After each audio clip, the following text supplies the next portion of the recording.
Olá, sejam aí todos e todas bem-vindas ao Justiça do Trabalho na TV. Hoje eu converso com o ministro Corregedor-Geral da Justiça do Trabalho, o ministro Aloísio Correia da Veiga, sobre a atuação da Corregedoria durante a pandemia. O ministro já realizou 20 correições desde que assumiu a Corregedoria Geral em fevereiro de 2020. Ministro, seja muito bem-vindo. Obrigada pela presença.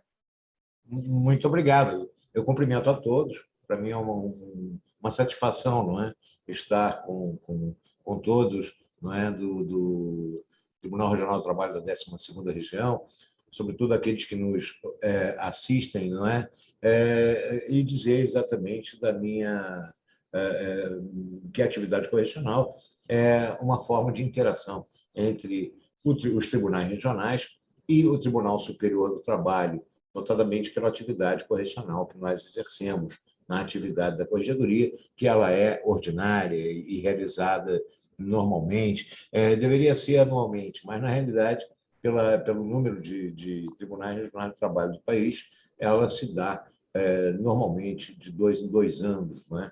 A visita a cada tribunal.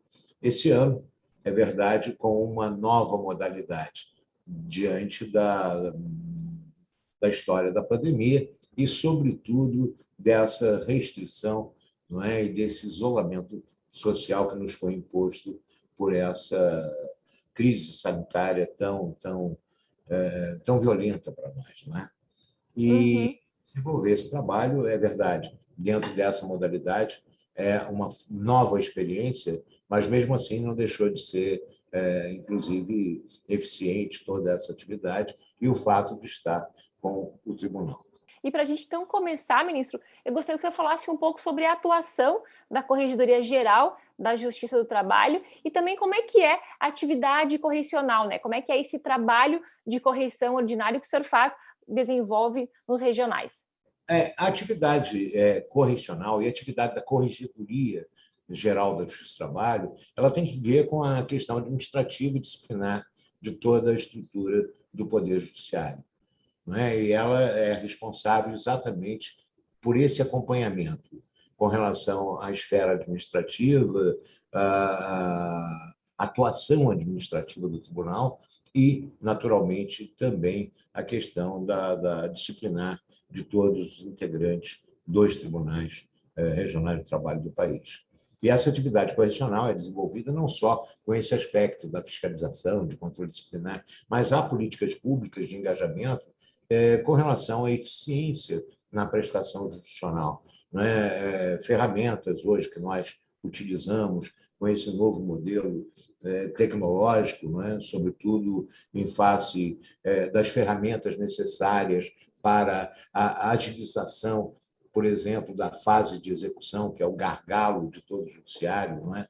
É onde se concentra um número de casos bem relevantes, na medida em que é preciso que haja o escoamento e a entrega do bem da vida, da prestação jurisdicional, num tempo razoável.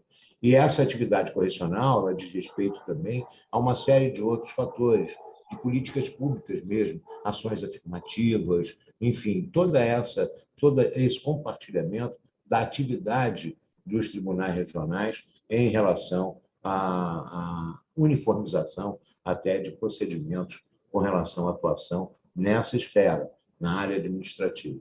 Ministro, agora vamos falar um pouco, então, sobre a atuação da Corregedoria na pandemia, nesses quase 2 anos em que a Justiça do Trabalho passou a atuar de forma remota. Quais foram os desafios enfrentados pela Corregedoria? A pandemia ela trouxe uma mudança, né, até de hábito para todos nós. Ela nos pegou, embora, não é, no final do ano de 2019, começou a ensaiar na China, enfim, em alguns lugares, mas não se tinha a dimensão do que poderia acontecer. Em fevereiro, em março, é que, de fato, as autoridades sanitárias do mundo, não é, constataram a existência de uma pandemia. Nós não tínhamos um modelo ou uma história recente do que representava os efeitos danosos da pandemia e a crise que daí surgiria. Em todos os setores, a crise econômica, a crise social, o desemprego, não é? Tudo isso voltado de uma maneira assim, violenta e rapidamente. A nossa memória histórica era do início do século XX, né? Na primeira década do século XX, primeira e segunda décadas do século XX, em que houve a contaminação pela gripe espanhola. Naquela ocasião, houve mortes também, num volume imenso, né? A gripe espanhola vitimou 50 milhões de pessoas no mundo. E, na ocasião, não havia, evidentemente, nem vacina, não é? E o que provocou, de fato, uma preocupação e uma atuação das autoridades sanitárias de então de criar mecanismos para tentar eliminar, não é, essa violência da pandemia. Não é? Tanto que os protocolos de então eram praticamente os mesmos: higiene e isolamento. E, naturalmente, a pandemia da gripe espanhola durou 3 anos com efeitos nocivos. E nós já estamos há quase 2 anos nessa história. A pandemia provocou que nós tivéssemos uma proatividade para que a atividade judicial não parasse, por ser essencial. Não é? Diz respeito, sobretudo, no processo de trabalho, não é? Em que o bem que está sendo debatido tem natureza alimentar. E com, naturalmente, o recrudescimento das atividades, com fechamento de empresas, uma quantidade imensa no país, o desemprego em massa, o inadimplemento de obrigações, era necessário que houvesse uma atuação proativa do Poder Judiciário. A Justiça do Trabalho é de vanguarda, na medida que todos os processos, sobretudo aí em Santa Catarina, os processos trabalhistas já correm 100% de forma eletrônica, ou seja, estão tramitando pelo processo judicial eletrônico. E isso possibilitou que nós tivéssemos a possibilidade de utilizar as ferramentas tecnológicas em benefício do destinatário, que são os jurisdicionados, não é? E isso sem, naturalmente, nenhum normativo legal. Então, nós tivemos que criar normativos infralegais, que são as resoluções e recomendações, atos normativos, todos do Conselho Nacional de Justiça, do Conselho Superior da Justiça do Trabalho e da Corregedoria Geral da Justiça do Trabalho. Não é? Como no caso do ato 11, né? Da Corregedoria Geral da Justiça do Trabalho, esse ato normativo, que possibilitou a utilização das ferramentas para a realização de audiências telepresenciais. E isso foi desenvolvido e com atuação diferenciada no Brasil inteiro, de modo que nós pudemos dar a resposta.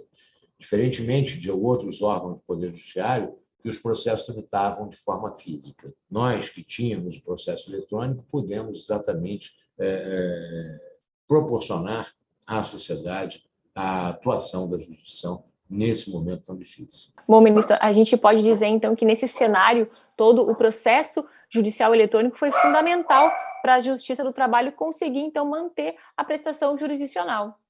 Sem dúvida nenhuma, porque o processo físico impedia a atuação na medida em que estava vedada toda a atividade presencial.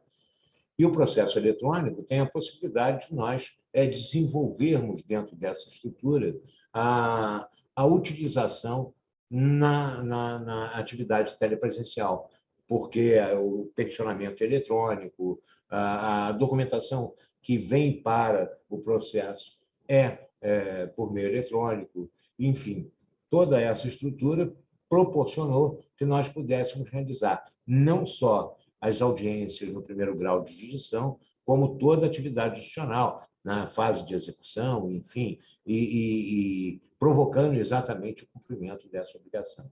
E também no segundo grau de jurisdição, mediante a realização das sessões telepresencialmente. Eu só gostaria de lembrar, né, ministro, que já vai fazer quase 10 anos que o PJE começou aqui em Santa Catarina, foi inaugurado lá na Vara do Trabalho de Navegantes, que foi a primeira vara do trabalho do país 100% eletrônica. Né? Com toda certeza. E a lei, né, que trouxe o processo judicial eletrônico é uma lei de 2006, não é? 11.496 de 2006. E a utilização e a implantação do processo judicial eletrônico, e, claro, Santa Catarina foi a precursora, não é, dessa, na ocasião, daquela novidade em que provocava uma perplexidade muito grande de todos, com alguns, naturalmente, achando que iria ter a dimensão que teve no país, não é?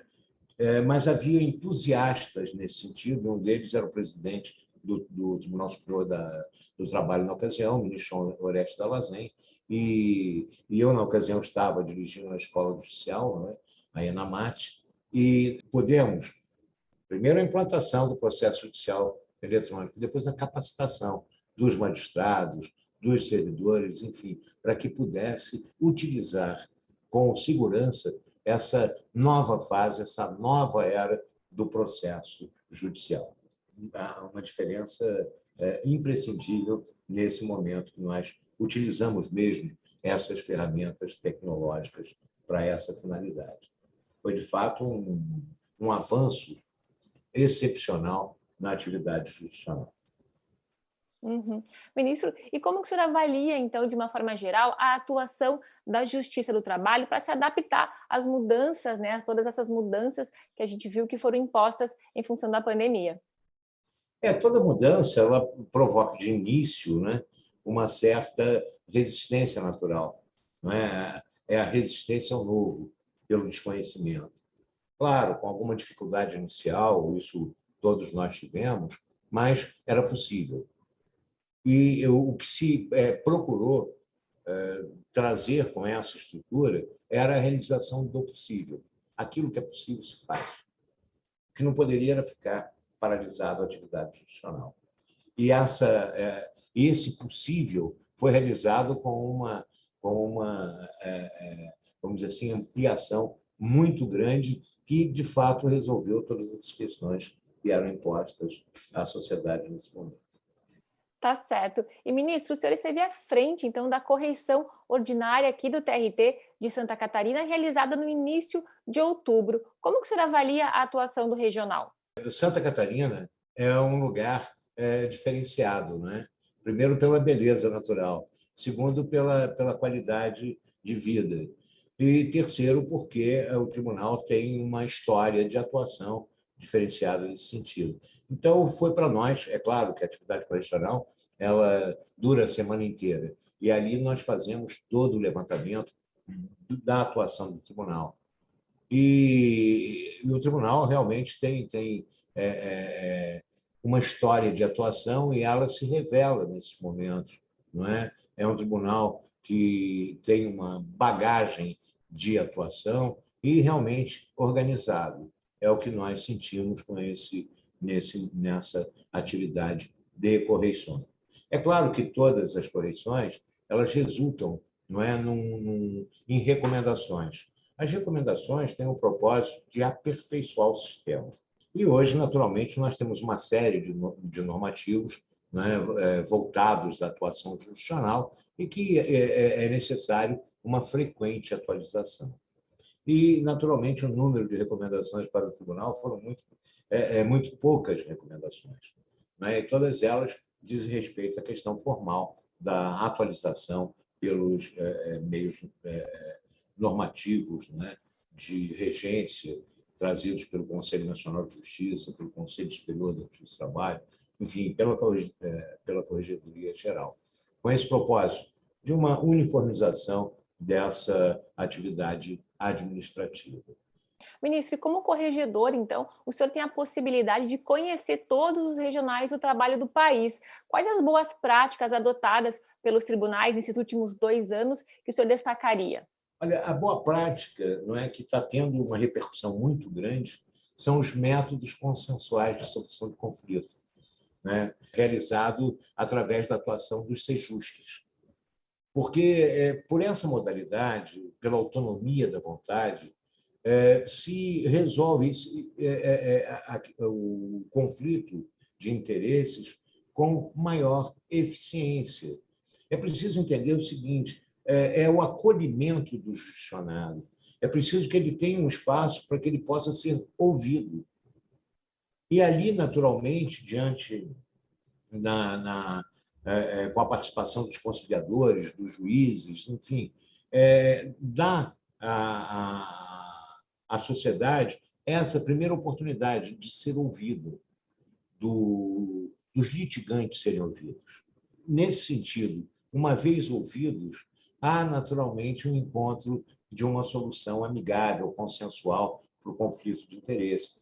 E aí exatamente está a finalidade do Poder Judiciário, é a pacificação social. E ela tem sido conseguida. Então, a grande prática, a boa prática nesses últimos anos tem sido a utilização, o alargamento, a ampliação desse método consensual de solução de conflitos. Uhum.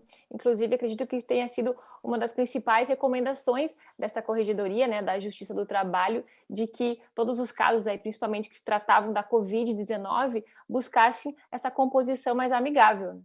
Exatamente. Inclusive, nas correições parciais que nós recebíamos aqui, na maioria das vezes, nós levávamos ao tribunal a necessidade de se estabelecer o diálogo social. E é isso que importa, é o diálogo para a solução de todo o conflito de interesses. Exatamente, isso também, esse foco no diálogo social aí para buscar soluções também é um dos focos, né, que foi divulgado aí pela Organização Internacional do Trabalho, né, pelo Observatório aí da OIT. Seriam os 4 eixos, né, da própria Organização Internacional do Trabalho nesse sentido. É o diálogo social, a razoável duração do processo e a justa composição do conflito. Né? Tá certo. E, ministro, a gente está caminhando para o final da nossa entrevista. Eu gostaria que você falasse para a gente qual foi o aprendizado, então, que a pandemia trouxe para a Justiça do Trabalho. O aprendizado é o possível, não é? É a realização do possível. Nós conseguimos, nesse momento de pandemia, demonstrar que é possível atuar e é possível a crença na justiça pelo jurisdicionado. Né? Parece uma linguagem comum, mas é verdade. É necessário que a sociedade tenha crença no Poder Judiciário. E essa resposta que o Poder Judiciário deu nesse momento de atuar, né, preservando um bem maior que a vida, né, com essas precauções todas, possibilitou, de fato, que houvesse, naturalmente, uma atuação séria e efetiva, capaz de diminuir essa vulnerabilidade provocada por esse momento tão difícil que nós vivemos. Ok, ministro, muito obrigada pela entrevista, é um prazer novamente receber o senhor. Muito obrigado, eu que agradeço. Um abraço a todos. Muito obrigado. Obrigada. E assim a gente encerra o Justiça do Trabalho na TV. Até uma próxima.